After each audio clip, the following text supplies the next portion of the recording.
US media coverage. I think this is what we're talking about here. US lies at least. Yeah, so I just want to start off with this kind of chilling video from John Kirby that's been putting out a series of fairly chilling videos. But let's roll this one. It is not the Israeli Defense Forces strategy to kill innocent people. It's happening, I admit that.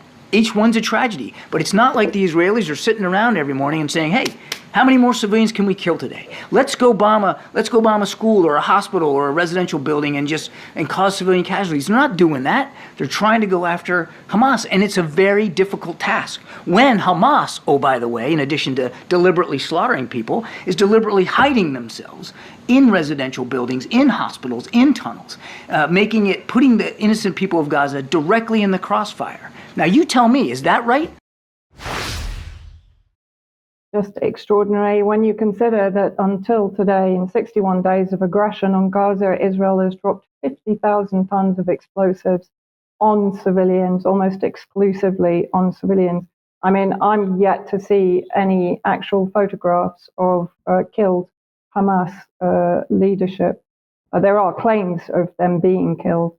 And then, of course, we've had this recent report, I think, in the last week from 972 Mag, which is an Israeli media outlet, which was picked up by Jonathan Cook, who lives in the occupied territories in the West Bank, Israel-Palestine war, how Israel has used an AI genocide program to obliterate Gaza. And according to whistleblowers, Israel is using an AI system to generate targets so fast based on inputs so broad that everyone in Gaza is effectively in the crosshairs. And it's far from surgical, as Jonathan Cook explains, or rather the very whistleblowers do explain to 972. The numbers increase from dozens of civilian deaths apparently permitted as collateral damage as part of an attack on a senior Hamas official in previous operations to hundreds of civilian deaths as collateral damage. A former military intelligence official said the policy was designed to make most of Gaza's infrastructure legitimate targets. Hamas is everywhere in Gaza. There's no building that does not have something of Hamas in it. So if you want to find a way to turn a high-rise into a target, you'll be able to do so. And even more chilling, I think, and people can go and read the 972 Mag original article. The goal, he observed, was to address a problem in earlier bombing campaigns against Gaza that the Israeli military quickly ran out of Hamas and Islamic Jihad targets that its human staff could identify. Of course, removing the ability of human staff to actually discern and perhaps discriminate between civilian targets and Hamas targets. A former intelligence officer told 972 that the Targets Administrative Division that runs gospel, again, we have these religious terms being brought in, as Netanyahu brought in the term Amalek, which entitles the Israelites to exterminate the Palestinians, had been turned into a mass assassination factory. Tens of thousands of people had been listed as junior Hamas operatives and were therefore treated as targets. I assume that means children. The officer added that the emphasis is on quantity and not on quality. The source who worked in the division added that most of Gospel's recommendations were being nodded through without meaningful scrutiny. We work quickly, and there is no time to delve deep into the target.